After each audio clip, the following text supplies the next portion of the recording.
ايه يا عم؟ حادق وحلو ونفسك مفتوحه، والنهارده داخلين في الاكل ولا ايه؟ يمكن. انت النهارده عمال تقول كلام اعجب من العجب. يا سندي، مالك انت؟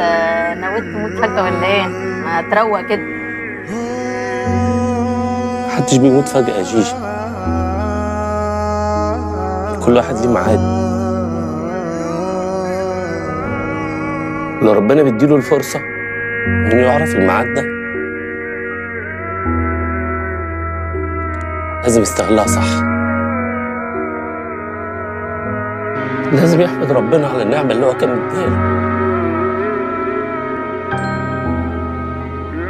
بس هو ما كانش شايفها ويجمع كل الناس اللي بيحبوهم ويحبوه عشان يتونس بيهم في الساعات اللي باقية.